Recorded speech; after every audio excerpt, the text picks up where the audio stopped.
오늘 말씀의 제목은 부정적인 과거를 반복하지 않으려면 이라는 제목으로 하나님의 말씀을 나누겠습니다.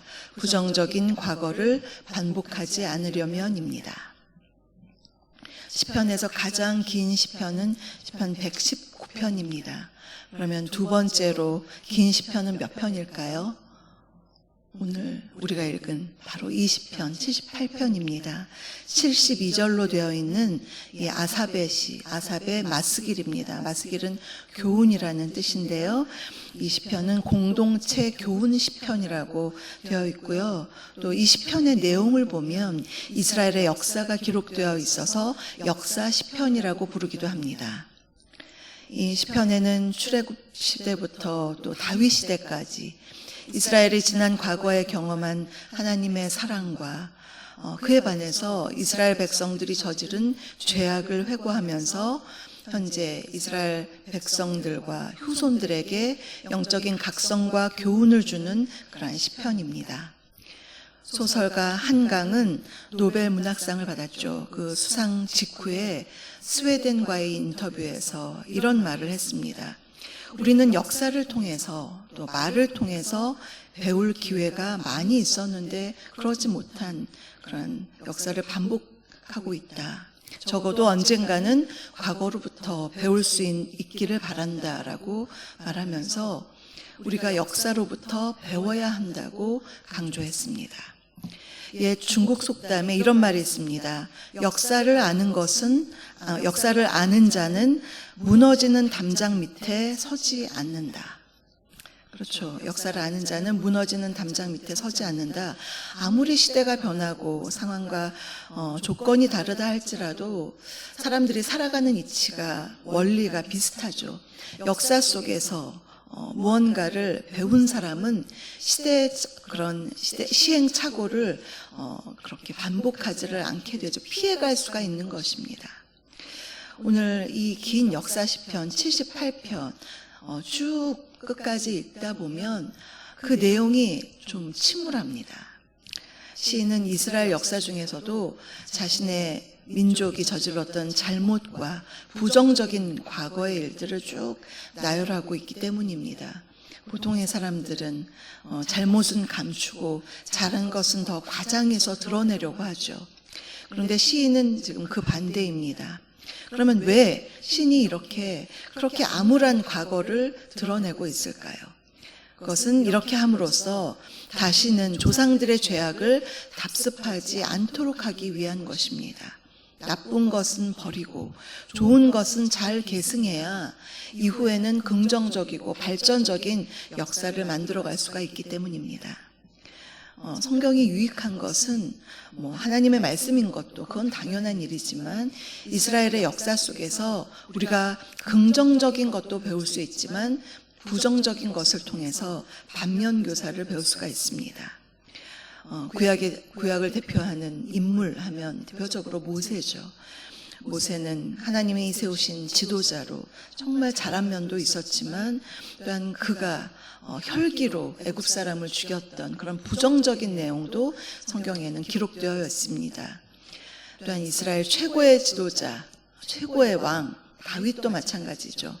하나님께 훌륭하게 쓰인 것 말할 수 없이 많이 있죠. 하나님의 마음에 합한 자라는 정말 최고의 찬사라고 할 것 같은데요.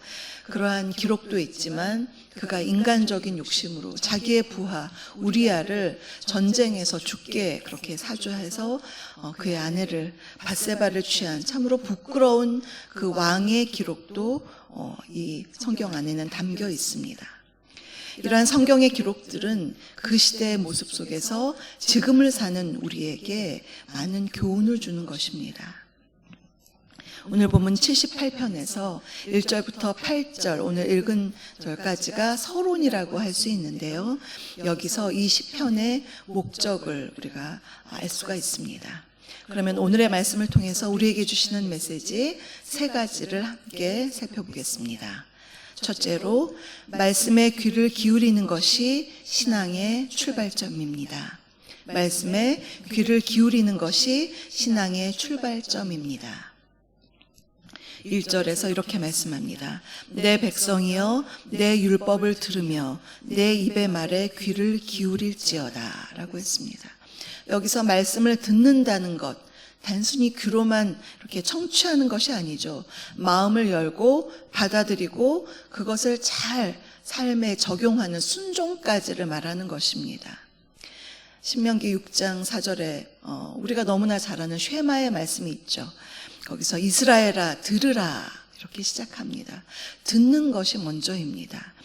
듣는 것, 그것은 순종으로 나아갈 수 있게끔 그렇게 들어야 한다는 것입니다. 오늘날 우리 귀에는 정말 수많은 소리가 들리죠. 그 소리들 중에는 유익한 소리도 있지만 한쪽 귀로 듣고 한쪽 귀로 흘려 보내야 하는 그러한 잡음과 같은 소리들도 있습니다. 예를 들면 남을 험담하는 소리, 그 소리는 듣지 않으려고 자리를 피하는 것이 좋습니다. 듣다 보면 내 마음이 더러워지기 때문입니다. 직장 생활을 하다가 직장에서 너 이거밖에 안 되는구나 이렇게 비아냥거리는 소리, 그거 그냥 한쪽 귀로 흘려 보내야 합니다. 괜히 그거 마음에 갖고 있으면 자존감만 낮아질 뿐입니다.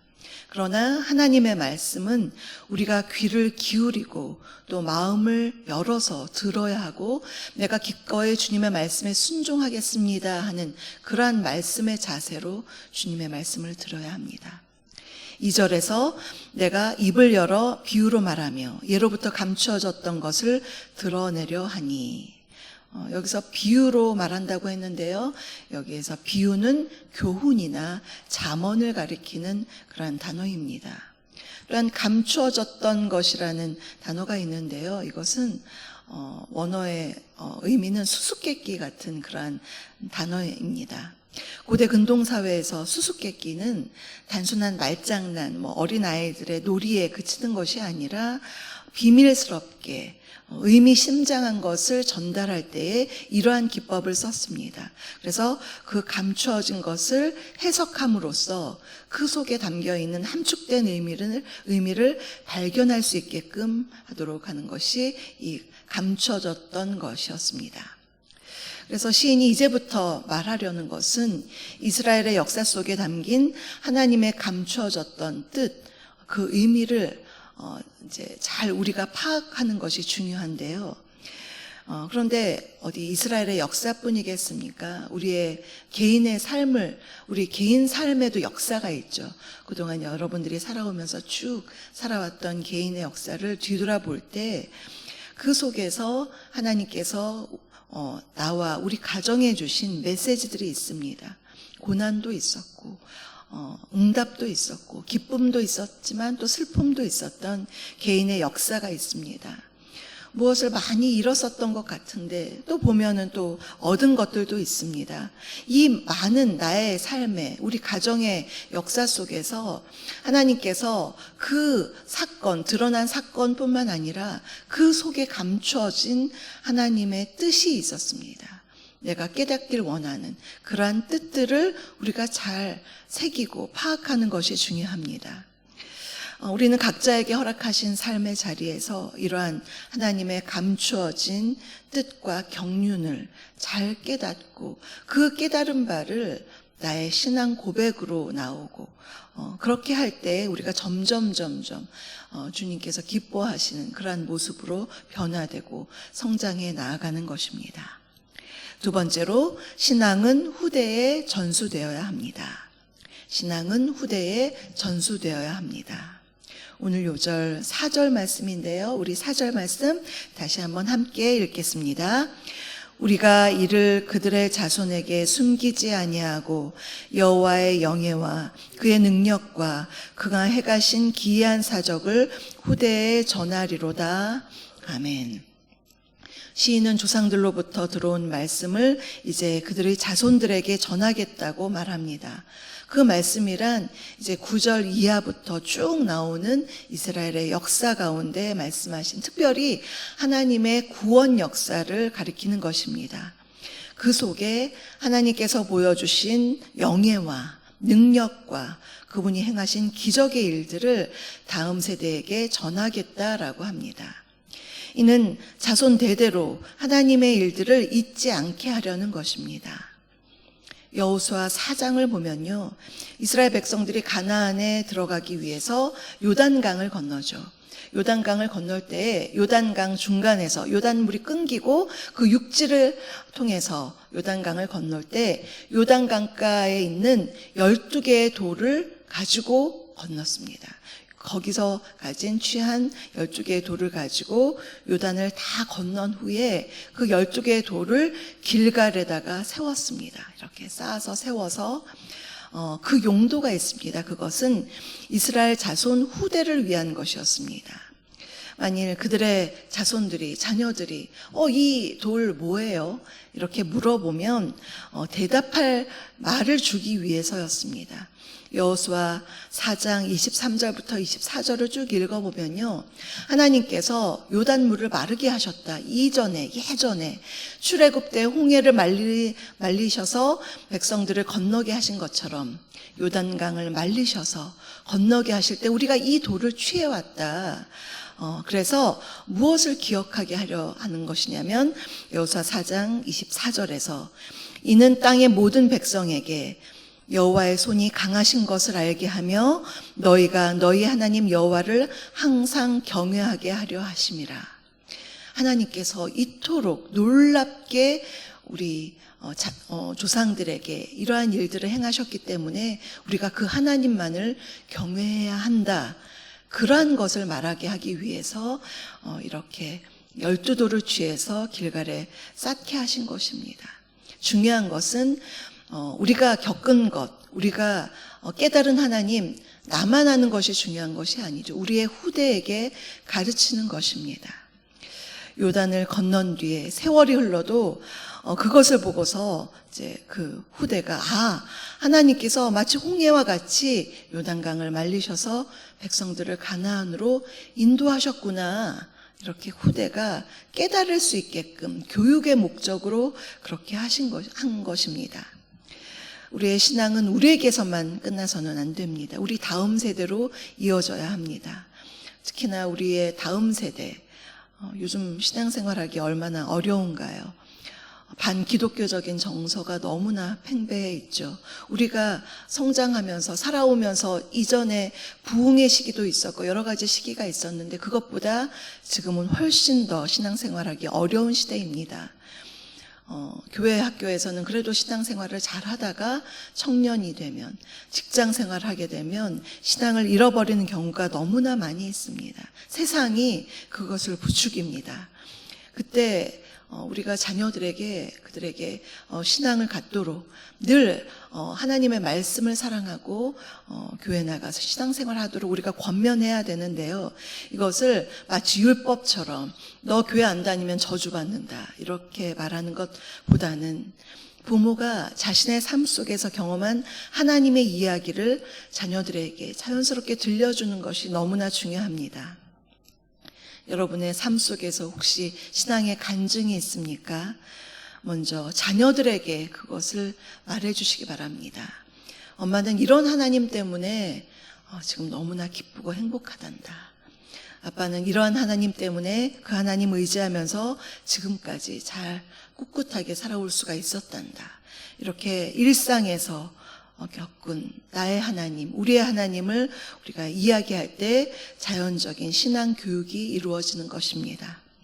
세 번째로 소망을 하나님께 두어야 합니다. 소망을 하나님께 두어야 합니다. 7절은 왜 하나님의 구원 역사와 율법을 후대에 가르쳐야 하는지 그것을 말하고 있는데요. 그것은 이스라엘이 그 소망을 오직 하나님께만 두고 하나님의 행하신 일을 잊지 않고 그 계명을 지키도록 하기 위한 것이었습니다. 또한 그들의 조상들처럼 그 마음이 완고하고 패역하여서 하나님께 충성하지 않는 그러한 일이 없도록 하기 위한 것이었습니다. 이스라엘의 역사를 뒤돌아보면 실제로 그들의 조상들은 홍해 사건과 같은 그러한 놀라운 기적을 직접 경험하고 또 하나님의 도움을 받았으면서도 금세 그 일들을 잊어버리고 하나님의 말씀을 지키지 않는 불신앙 가운데 살아갔었습니다. 하나님을 원망한 그러한 일들이 너무나 많았습니다. 그래서 하나님의 징계를 받게 되었습니다. 그러니 다음 세대는 그와 같은 잘못을 저지르지 않도록 하는, 경계하기 위한 목적으로 이러한 시편을 쓴 것입니다. 인간의 소망은 자신에게 있지 않죠. 자신의 힘에 있지 않습니다. 자신의 지혜에 있지 않습니다. 오직 하나님께 있음을 우리가 알아야 합니다. 사랑하는 성도 여러분, 오늘 우리는 역사 시편의 이 서론을 보면서 우리에게 주시는 교훈을 살펴보았습니다. 첫째로 말씀에 귀를 기울이는 것, 이것이 신앙의 출발점인 것을 보았고, 두 번째로 신앙은 후대에 전수되어야 합니다. 셋째로 소망을 하나님께 두어야 합니다.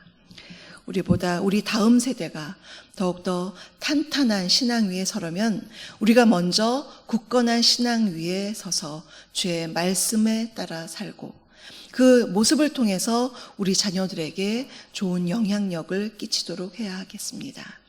그래서 우리의 신앙이 다음 세대로 잘 계대되고 온전히 주님을 경외하고 주님께만 소망을 두는 그러한 저와 여러분, 우리 가정, 우리 다음 세대가 되기를 주님의 이름으로 축복합니다. 오늘의 말씀을 생각하시면서 찬송가 35장을 함께 부르시겠습니다.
지금은 우리 주 예수 그리스도의 은혜와 아버지 하나님의 다함없는 사랑하심과 성령님의 내주 교통 충만케 하심이 늘 주님 말씀에 귀 기울이며 그 말씀을 우리 자녀들에게 잘 전달해 주어서 믿음으로 굳건한 우리 가정, 우리 다음 세대가 되기를 간절히 소망하는 사랑하는 우리 성도님들 머리 위에와 그 가정과 일터 위에, 우리 주사랑교회 위에, 이 나라 이 민족 위에, 캄보디아 단기 선교팀 위에, 또한 오늘 장례를 당하신 귀한 가정 위에 지금부터 영원토록 함께 하옵시기를 간절히 축원하옵나이다. 아멘.